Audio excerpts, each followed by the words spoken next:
Alô você, meu querido aluno de Jaboatão, essa é a TV Escola e eu sou o seu professor de Geografia, professor Rocha. Muito prazer. Na aula de hoje a gente vai entender um pouquinho sobre as principais unidades de conservação da nossa querida cidade, a cidade de Jaboatão dos Guararapes. Vem comigo. Eu queria começar trocando uma ideia com vocês a respeito de o que são, na verdade, as unidades de conservação. Você entende que o Brasil é um país rico, um país de grande biodiversidade e que há uma necessidade urgente de proteger, de conservar essas áreas naturais. Mas compreenda comigo, nem toda área de conservação ela vai precisar assim, do mesmo manejo, da mesma forma de utilização. Até porque em algumas áreas naturais há populações, como é o caso das populações ribeirinhas, que vivem daquela mata, que vivem daquela área de pesca. Então, por isso que foram criadas as unidades de conservação. Áreas naturais dentro do nosso país e que precisam de uma atenção especial, fiscalização e proteção dessas áreas. Nós dividimos as unidades de conservação em dois grandes grupos. O nome é até inclusive autoexplicativo.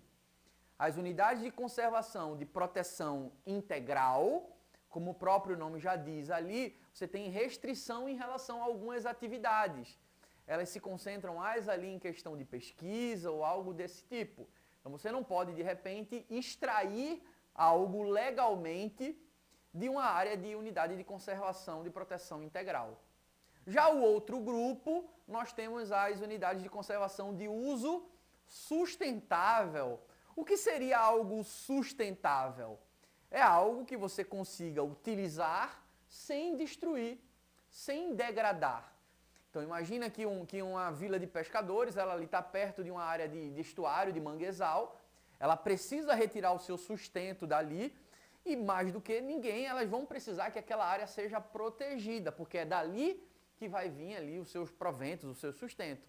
E aí, essa legislação, ela permite o uso de algumas atividades, seja para pesca, seja para retirada, seja para conhecer, para o ecoturismo, e aí nós temos as unidades de uso sustentável. Você que é de Jaboatão, muitas vezes você desconhece que a nossa cidade, ela tem aí algumas unidades de conservação, algumas áreas de interesse natural, assim, fantásticas e super importantes no que se refere à questão da preservação ambiental da nossa cidade. Basicamente, eu tenho aí 5 grandes unidades de conservação na cidade de Jaboatão e eu queria mostrar para você que está me assistindo aí em vários bairros de Jaboatão, de repente você tem uma unidade de conservação próximo da sua casa e você desconhece a importância dela. A primeira que eu queria trazer para vocês aqui é uma área de proteção ambiental do estuário dos rios Jaboatão e Pirapama. Estuário é uma foz do rio, é onde o rio acaba, é onde ele deságua, certo? Através de um único canal. E ali próximo à Barra de Jangada, Jaboatão, fazendo divisa ali com o Cabo de Santo Agostinho, nós temos o estuário do rio Jaboatão e do rio Pirapama. Eles se encontram e seguem ali naquela região em direção ao Oceano Atlântico. Só que essa região estuarina, ela é importante porque ela acaba recebendo também influência do mar, do próprio Oceano Atlântico. Então é uma área de reprodução de espécies. A gente diz que é um grande berçário, é uma maternidade, tanto para os animais marinhos, quanto para os animais que vivem ali no rio. E aí essa região estuarina dos rios Jaboatão e Pirapama, você encontra ali ainda algumas áreas de manguezal. Esse ecossistema que funciona meio que como um filtro natural, tá? A gente às vezes tem essa percepção que o manguezal, ele está ali numa área de lama suja, mas na verdade aquela matéria orgânica, ela vai se renovando e esse é o papel ambiental dos manguezais para aquela região. Portanto, é uma região ali de extrema delicadeza e que precisa, obviamente, ser protegida, ok? Interessante que parte dessa região aí, estuarina do rio Jaboatão com o rio Pirapama, ela tem uma área ali dentro cercada por manguezal e por trás você tem ainda algumas áreas de mata atlântica que é uma região super importante para pesca, para algumas comunidades que vivem ali no entorno dessa região, tanto da cidade de Jaboatão quanto da região do Cabo de Santo Agostinho. Beleza? Vamos conhecer agora uma outra área. Na verdade, as próximas que eu vou falar até o final da aula, elas correspondem à área de Mata Atlântica. Você sabe que a Mata Atlântica, a nossa floresta tropical atlântica, ela corresponde a toda a região, né, da cidade de Jaboatão de Guararapes. E ali dentro da Mata Atlântica a gente vai ter também áreas de manguezais e áreas de restinga. E Jaboatão cresceu muito nos últimos anos e algumas áreas, algumas reservas de Mata Atlântica, elas meio que ficaram ilhadas por bairros, por áreas urbanas. E muita gente acaba desconhecendo a importância dessas matas, dessas reservas, para os bairros que estão ali. Vejam comigo, gente. Primeiro, ela tem uma importância fundamental para a manutenção da vida que ainda existe ali na região da Mata Atlântica. E ela tem uma outra importância também fundamental para o equilíbrio térmico. Pessoas que moram ali próximo a essas áreas de mata, como é o caso aí da FURB Mata de Jangadinha, Floresta Urbana da Mata de Jangadinha, até encontra um climazinho à noite um pouco mais ameno por conta da presença da mata. Infelizmente, muita gente às vezes associa isso com algo ruim. Ah, aqui aparece animal, aqui, enfim, essa mata aqui poderia ser lugar de casa.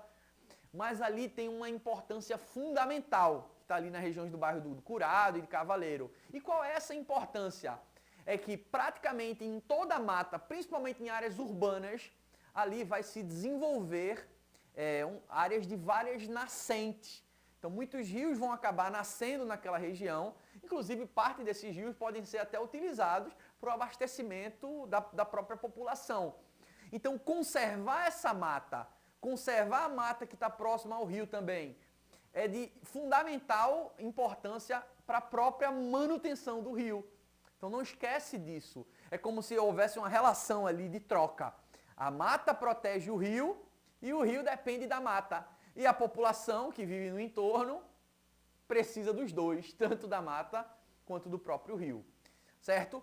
Uma outra área que eu quero mostrar para vocês, observem aí na tela, bem pertinho ali na parte oeste do açude de Jangadinha, da reserva de Jangadinha, nós temos a reserva ecológica da mata de Mussaíba. Na verdade é um refúgio de vida silvestre. Olha que interessante. O que seria um refúgio de vida silvestre? É uma área que é super importante para a manutenção dos animais, e da vida normal ali, de plantas também, que dependem daquela área, certo? Como casa mesmo, gente. A destruição do ecossistema, ela acaba gerando como consequência a extinção dos próprios animais, que não vão ter ali o seu habitat natural. E aí o refúgio de vida silvestre da Mata de Mussaíba, são 270 hectares de Mata Atlântica ali, bem pertinho do bairro de Cavaleiro. Um outro refúgio de vida silvestre, esse aí um pouco maior, né? A Mata de Gurjaú, dizem que é a maior reserva da região metropolitana do Recife, são mais de 1.000 hectares, inclusive ela não está apenas na cidade de Jaboatão de Guararapes, ela pega ali Cabo de Santo Agostinho, Moreno, e ela é super importante, inclusive, porque é um imenso reservatório de água, inclusive utilizado pela própria Compesa. Só para vocês terem uma noção, em 2004 foi feito um levantamento, um diagnóstico socioambiental, e nessa região foi descoberto, catalogado, 220 espécies de aves, 32 espécies de mamífero, como você está vendo aí na tela, 24 espécies de anfíbios, 30 espécies diferentes de répteis e 234 espécies de vegetais, tá? Então veja que biodiversidade interessante. E aí tem uma situação que eu queria até te mostrar. Parte dessa fauna e dessa flora é constituído por espécies endêmicas. Anote aí, endêmicas. Espécies endêmicas é que não aparecem em outro lugar no planeta, só ali. Então, muitas dessas espécies catalogadas, elas só existem e só foram descobertas na região da Mata Atlântica. Ou seja, a preservação dessas áreas é de fundamental para a própria preservação dessas espécies. certo? Um outro refúgio da vida silvestre é a chamada Mata de Manassu, uma região de 264 hectares. Imagine que cada hectare equivale aí a mais ou menos um campo de futebol. Seria 260 campos de futebol. E está situado nas antigas terras do engenho Manassu, ali bem pertinho, na beira ali da BR-232. Interessante que ali dentro da reserva, dentro da mata de Manassu, nós temos dois rios principais que cortam aquela reserva, né? O próprio rio Manassu e o rio chamado de Mussaíba, que ele nasce inclusive ali no vizinho, na vizinha São Lourenço da Mata. Ambos desaguam no rio Jaboatão, lá na sua foz, lá no seu estuário, lá nas proximidades de Barra de Jangada. Então essa reserva é importantíssima, dá até para notar que o rio está relativamente com uma boa qualidade, e aí tu diz, não, mas ele está escuro assim, mas muitas vezes essa água presente dos rios na mata, eles são escuros pela presença de matéria orgânica, certo, gente? Rapidamente, se a gente parar para pensar, o que polui mesmo são o esgoto, né, o despejamento de resíduos dentro desses rios, e dentro da mata, digamos que ela está um pouco protegida dessa expansão urbana, embora essas áreas sofram cada vez mais degradação por parte da população que desconhece a importância dela e acaba destruindo, tirando madeira, enfim, provocando queimadas ou algo desse tipo. A outra reserva, o outro refúgio da vida silvestre é a mata do engenho Salgadinho. Tá? São 257 hectares de mata atlântica e ela está situada na minha querida Muribeca dos Guararapes. E ela está inserida ali na bacia hidrográfica do rio Jaboatão. Você que é da Muribeca, você percebe que tem muita mata por ali, né, no entorno. Então, parte dessa mata é de uma reserva chamada Mata do Engenho Salgadinho. Uma reserva que legalmente ela é destinada para proteção ambiental, para a proteção das espécies, dos animais, das plantas que vivem ali, certo? Então, muita atenção sobre toda essa riqueza que nós encontramos aqui dentro da cidade de Jaboatão dos Guararapes. Entendeu? Agora eu queria fazer um desafio para você, certo? Quero que você reflita e responda. Qual é a relação entre a preservação da mata e a conservação dos rios? Essa foi fácil, né, gente? Qual é a relação? Existe uma relação íntima, até falei durante a aula. A preservação da mata é importante para os rios, certo? E a preservação dos rios acaba dependendo muito da manutenção da mata. Então escreva aí em algumas linhas a sua resposta acerca desse assunto. No demais, vamos valorizar a riqueza biológica que está presente aqui no nosso município de Jaboatão de Guararapes, entendendo que ela precisa sim de proteção, precisa da nossa atenção, e não é só capacidade ou função do poder público, representa também a toda a coletividade. Isso está na Constituição, artigo 255, está dizendo, ó, todos nós precisamos e dependemos de um meio ambiente ecologicamente equilibrado, e depende de todos que seja feito isso. Então essa foi mais uma aula de geografia, espero que você tenha gostado. Se Deus quiser, nos veremos em outras aulas. Um grande abraço, é Rocha! Valeu!